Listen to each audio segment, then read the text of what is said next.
तो other state में बात करेंगे ओपन कैटेगरी, यहाँ पे जेंडर न्यूट्रल। तो ये लास्ट जो क्लोजिंग रैंक है ये एनआईटीज में होम स्टेट और अदर स्टेट बेनिफिट मिलता है। तो ये आपका आता है 0.07। अब इसको हमें 1 में से सबट्रैक्ट करना है। नमस्कार दोस्तों, आज की इस वीडियो में हम बात करने वाले हैं जेईई में जनवरी अटेम्प्ट का रिजल्ट आ गया है। तो रिजल्ट के बाद क्या कट ऑफ में चेंजेस आते हैं और 2025 में एनआईटी के लिए मिनिमम परसेंटाइल कितना हो सकता है आपका कि आपको एडमिशन एनआईटी में मिल जाए। तो ये सारे टॉपिक पे बात करेंगे, वीडियो को बिना स्किप किए लास्ट तक देखिएगा। तो यहाँ पे हम सीसैप की ऑफिशियल साइट पे जाएंगे और 2024 का पहले डेटा बताता हूँ आपको कि क्या था। देखो, सबसे जो लोवेस्ट एनआईटी है एनआईआरएफ रैंकिंग के अकॉर्डिंग, जो आपको पता होगा एनआईआरएफ रैंकिंग क्या होता है, ये हर क्राइटेरिया को मद्देनजर नजर रखते हुए सारे कॉलेज को एक रैंकिंग प्रोवाइड करते हैं। खास करके एनआईटी कॉलेज थोड़ा डेवलप्ड रहता है, इंफ्रास्ट्रक्चर रहता है, तो उस हिसाब से रैंकिंग दी गई होती है। तो एनआईटी जो नागालैंड है ना, वो आपका आता है सबसे लास्ट में। मीन्स यहाँ पे ये देखो, एनआईटी नागालैंड है। एनआईटी नागालैंड का एनआईआरएफ रैंकिंग सबसे कम है पूरी एनआईटीज में। कितने एनआईटी है? टोटल 31 है। तो पिछले साल सबसे कम परसेंटाइल बता रहा हूँ, सिविल इंजीनियरिंग का गया था ओपन कैटेगरी में अदर स्टेट। अब आप ध्यान रखेंगे, एनआईटीज में और एक आपका जो गवर्नमेंट स्टेट कॉलेज होता है, वहाँ पे home state and other state benefit आपको मिलता है। किस में नहीं मिलता? मोस्ट ऑफ द जीएफटीआईज में नहीं मिलता है, ट्रिपल आईटीज में आपको नहीं मिलता है। अदर स्टेट और होम स्टेट का बेनिफिट वहाँ पे चलता है ऑल इंडिया कोटा। उसके बाद आईआईटी में भी आपको बेनिफिट नहीं मिलता है, यहाँ पे चलेगा ऑल इंडिया कोटा। एनआईटीज में होम स्टेट और अदर स्टेट बेनिफिट मिलता है। तो यहाँ पे अब 50% सीटें ऐसे कुछ फिक्स रहती है और एक कोटा चलता है जिसको बोलते हैं फीमेल सुपर न्यूमरेसी का। यहाँ पे आप देख सकते हैं फीमेल ओनली, तो यहाँ पे फीमेल की सीटें रहती हैं बस। तो ये एक और कोटा चलता है एनआईटीज में और ट्रिपल आईटीज में भी चलता है ये। तो यहाँ पे अदर स्टेट में बात करेंगे ओपन कैटेगरी में, देखो होम स्टेट का कोटा बहुत अच्छा वाला लगता है नॉर्थ ईस्ट की एनआईटीज में। इसकी वजह से अगर नॉर्थ ईस्ट का बच्चा 4 लाख रैंक पे है तो भी उसको सीएससी अलॉट हो जाएगा, वहाँ पे आईटी अलॉट हो जाएगा।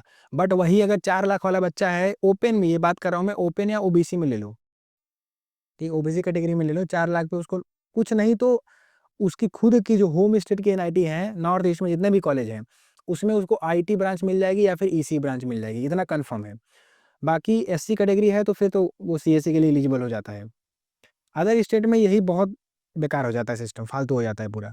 तो अदर स्टेट में बात करेंगे ओपन कैटेगरी, यहाँ पे जेंडर न्यूट्रल। तो ये लास्ट जो क्लोजिंग रैंक है, ये राउंड 2 का डेटा मैंने ले रखा है सी सैप का, ठीक है।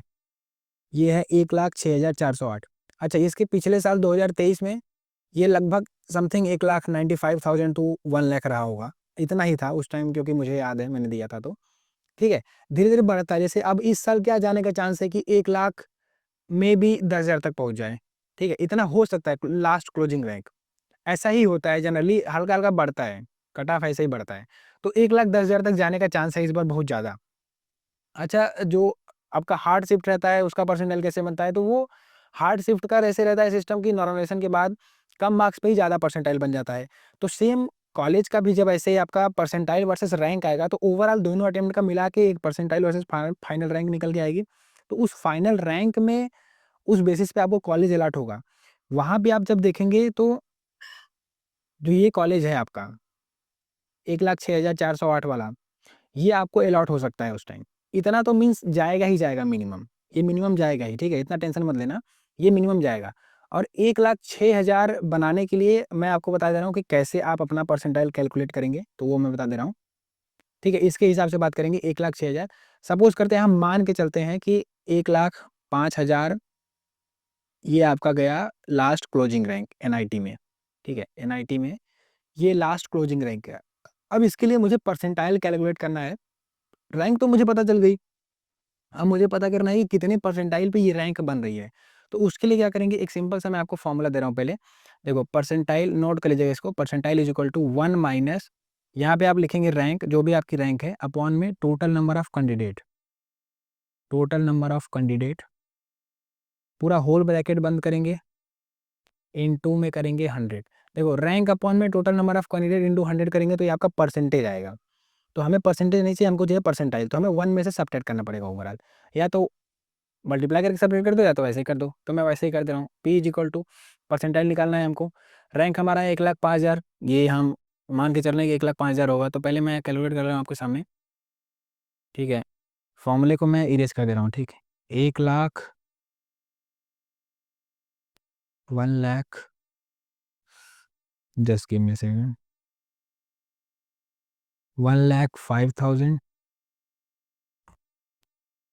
Divide by total number of candidate इस बार जो दोनों अटेम्प्ट का मिला के लगभग 15 लाख तक डेटा पहुंचेगा जो कैंडिडेट एग्ज़ाम देंगे। तो ये आपका आता है 0.07। अब इसको हमें 1 में से सब्ट्रैक्ट करना है, फिर इनटू करना है 100 का। तो यहाँ पे हम अब इसको 1 में से सब्ट्रैक्ट करते हैं, 1 माइनस 0.07 या 93 इनटू कर देंगे 100। तो ये आपका आता है मिनिमम, बेयर मिनिमम आता है कितना, 93 परसेंटाइल। तो 93 परसेंटाइल जिस भी बच्चे का आ रहा है, देखो दोनों अटेम्प्ट का मिला के बता रहा हूँ, ऐसा नहीं है कि फिर अप्रैल वाले में कुछ दूसरा चेंज चला जाएगा, इसमें कुछ दूसरा, ऐसा कुछ नहीं होता है। दोनों में ओवरऑल कैलकुलेट करके, इसलिए मैंने टोटल नंबर आप जो कैंडिडेट रखे हैं 13 लाख न रख के मैंने 15 लाख लिया डेटा।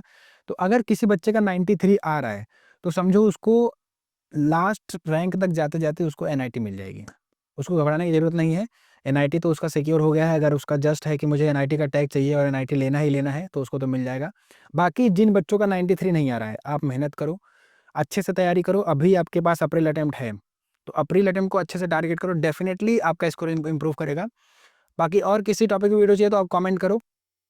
और अगर आपको जानना है कि मुझे कौन सा कॉलेज मिल रहा है, मेरा इतना परसेंटाइल आया है, कौन सा एनआईटी अलॉट हो सकता है, तो आप अपना परसेंटाइल कमेंट करो।